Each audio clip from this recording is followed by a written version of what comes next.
Hello दोस्तों, कैसे हो आप? दोस्तों, हम आपके लिए लेके आ गए रिलायंस पावर का जो ऑर्डर कॉपी है, जो दिल्ली हाई कोर्ट ने सेकी बैन के मामले में रिलायंस पावर ने जो अपील की थी दिल्ली हाई कोर्ट में, उसमें जो दिल्ली हाई कोर्ट ने ऑर्डर दिया है, उस ऑर्डर की डिटेल कॉपी है। और ये कॉपी अभी अभी अपलोड की है रिलायंस पावर ने एनएसई और बीएसई पे।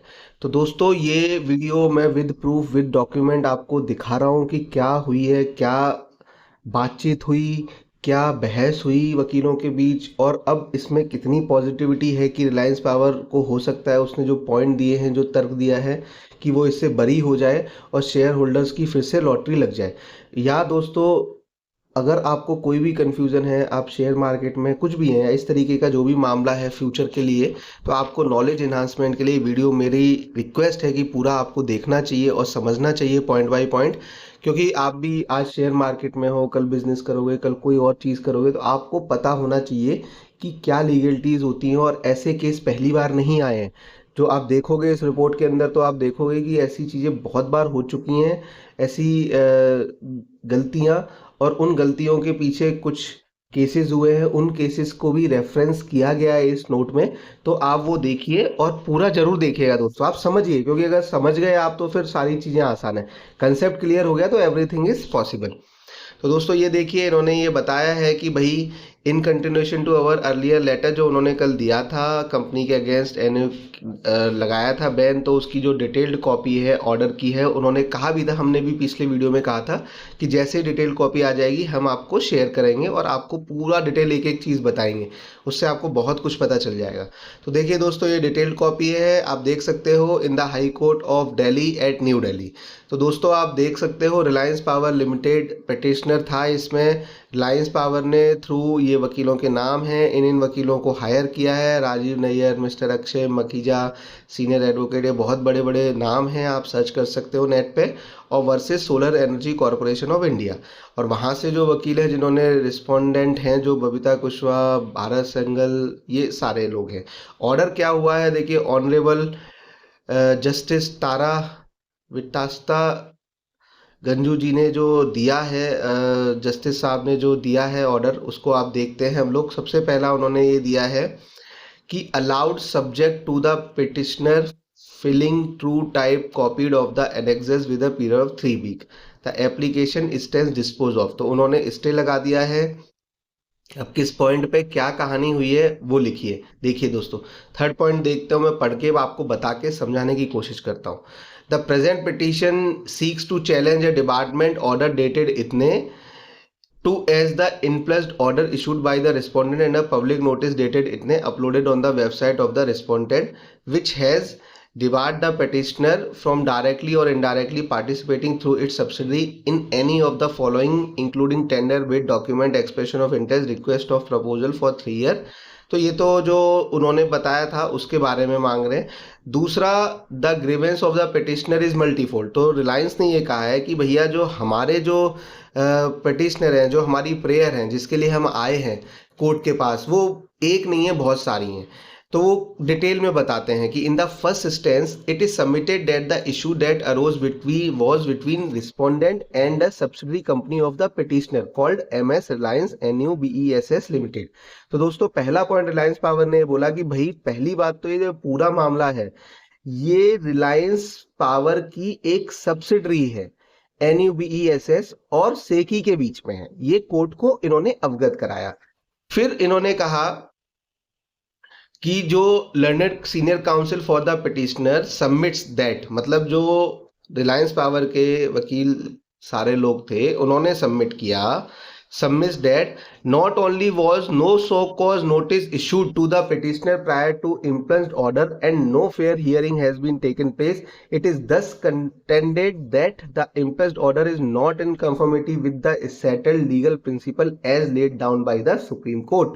It is submitted that prior to issue of an order of such a nature for blacklisting, the principle of natural justice needs to be followed। देखिए, रिलायंस साहब ने बहुत ताकत के साथ इस पॉइंट को रखा है कि भाई, आपने जो भी कागज इशू किया, नोटिस इशू किया, कुछ भी किया, सबसे पहले प्रोसेस ये होता है, जो सुप्रीम कोर्ट ने भी पहले भी बहुत बार बोल चुका है अलग अलग केसेस में, कि सेकी को एक शोकोज नोटिस इशू करना चाहिए था रिलायंस पावर को। और रिलायंस पावर को जवाब देने का मौका देना चाहिए था, क्योंकि आपने उसको भी पार्टी बना दिया। तो ये प्रोसेस फॉलो नहीं हुआ है और डायरेक्टली आपने डिबार कर दिया। तो यानी एक नेचुरल जस्टिस क्या होता है? नेचुरल जस्टिस ये होता है कि भाई अगर मैंने किसी पे आरोप लगाया तो सामने वाले को भी, चाहे वो गलत हो, सबको पता है गलत हो, लेकिन उसे भी अपनी बात कहने का मौका मिलना चाहिए। तो यहाँ पर ये एक लैप्स हुआ और ये देखा गया कि जल्दबाजी में सेकी ने कर दिया। अच्छा, इसलिए आप देखिए कि जो दूसरा ऑर्डर इशू किया है कि हम आपको एफआईआर करेंगे आपके अगेंस्ट, उसमें सेकी ने फिर शोकॉज दिया है। भाई डायरेक्टली एफआईआर भी तो कर सकती थी सेकी। तो जब उनको अपनी गलती का रियलाइजेशन हुआ होगा तो उन्होंने फिर एफआईआर की। फिर दोस्तों देखिए, इसमें आगे भी लिखा है, कोट किया है कि Reliance is placed on the judgment in कलूजा industries limited versus western telecom project BSN and others. एक 2014 में केस हुआ। ये कंपनियां यूएमसी टेक्नोलॉजी वर्सेस एफसीआई सरकारी कंपनी है, Gorkha security services versus government of NCT and others, and daffodils pharmaceutical limited versus ANR versus state of UP and ANR. तो दोस्तों ये जो इस तरीके के केसेस हैं उनमें ये जो रेफरेंस दिए गए हैं कोर्ट केस के, इनको भी उन्होंने बताया अपनी बात को सहमत करते समय, जो लंदन काउंसिल थे रिलायंस पावर के। फिर दोस्तों उसमें अगला पॉइंट ये है कि in addition it is contended by the learned senior counsel for the petitioner that paragraph 4 and 5 of the employees order set out. तो जो ऑर्डर आया था सेकी का, उसमें 4 और 5 पॉइंट को इन्होंने बोला है कि valid basis for the inference that you as a parent company had participated in the tender through the company, and also it is logical to conclude that the commercial and strategic decision undertaken by the bidder are fundamentally driven by parent company। तो 2 point जो सेकी ने अपने कागज में लिखे हैं उसके ऊपर भी रिलायंस ने बहुत ज्यादा आपत्ति जाहिर की है और बोला कि भाई एक तो पहली चीज, आप ये बताइए कि आपने उस पेपर में लिखा है कि एज अ पेरेंट कंपनी हम ही लायबल हैं। हम क्यों लायबल हैं एज एन पेरेंट कंपनी? दूसरी चीज आपने ये लिखा है कि क्योंकि हमारी सब्सिडरी है तो सारा डिसीजन हम लेते हैं। तो ऐसा नहीं है, हम सारे डिसीजन नहीं लेते। हमारी तो 35 सब्सिडरियां हैं, तो हम सबके लिए थोड़ी डिसीजन लेते हैं। ये हमारी सब्सिडरी की अपनी चीज है, उसका अलग मैनेजमेंट है, उसके अलग एम्प्लॉई हैं, वो अलग काम करते हैं। तो आपने रिलायंस पावर जो मेन कंपनी है उसको क्यों घसीट लिया? और आप कैसे कह सकते हो कि ये टेंडर रिलायंस पावर ने खुद नहीं डाल के अपनी सब्सिडरी के थ्रू डाला है? सब्सिडरी को एक पर्टिकुलर टास्क के लिए बनाया गया, तो सब्सिडी उस प्रोजेक्ट में काम करके अपना टास्क कर रही है, इसमें रिलायंस पावर का कोई लेना देना नहीं है। फिर दोस्तों देखिए, ये लिखा गया है कि it is contended by the learner senior counsel for the petitioner that the petitioner has 38 subsidy and a blanket order for department has been pass by the way civil result is civil that of the petitioner. तो दोस्तों इसमें ये कहा गया है फिर से कि जो रिलायंस पावर है उसकी अब 38 सब्सिडियां हैं।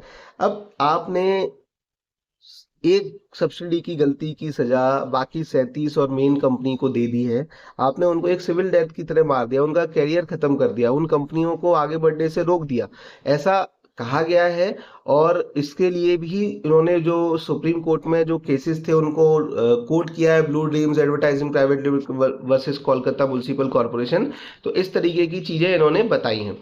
फिर लंदन काउंसिल पे submit that the holding company and subsidy are two separate and distinct legal entity and the action has been already taken against the entity that NU which is NXY. He asked to rely upon the judgment of coordinated bench with the court online this। तो इन्होंने फिर से ये कहा है कि भाई आपने सब्सिडी प्रॉब्लम की, आपने सब्सिडी के खिलाफ एक्शन ले लिया, अब सब्सिडी क्या कर रही है वो करती रहेगी, लेकिन आप मेन कंपनी को छोड़ो, क्योंकि मेन कंपनी का अलग बोर्ड है, अलग मैन पावर है, अलग लोग हैं, और सब्सिडी के अलग लोग हैं। तो ये आपने सही नहीं किया है। और उन्होंने इसके लिए एनडी त्यागी वर्सेस पीएफसी, मतलब सरकारी कंपनियों के जो पहले केसेस हुए हैं उनको ही कोर्ट किया है।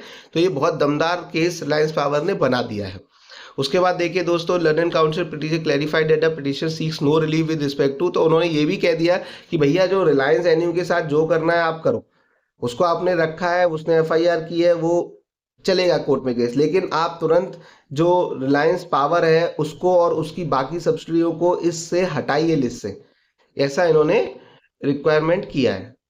बाकी इन्होंने कहा है कि हम फर्दर एग्जामिनेशन करेंगे और given that the stated terminated list matter practice. अब ये 4 दिसंबर को फिर से ये मैटर लिस्ट होगा और ये कहानी आएगी। तब तक दोस्तों शांति है और अब ये शेयर आगे बढ़ेगा, ऐसा हमें लगता है। आपको दोस्तों हमारा ये डाइसेक्शन बिल्कुल एकदम पॉइंट विद प्रूफ विद कागज और समझाया गया है। आपको अच्छा लगा तो प्लीज़ लाइक कर दीजिए, चैनल को सब्सक्राइब कर दीजिए, वीडियो को शेयर करिए ज़्यादा से ज़्यादा, और दोस्तों ये सब तक खबर पहुंचाइए, क्योंकि अभी ये खबर पहुंचनी चाहिए मार्केट में एकदम एकदम धुआं लगेगा और एकदम चार चार लग जाएंगे। धन्यवाद दोस्तों, ऑल द बेस्ट।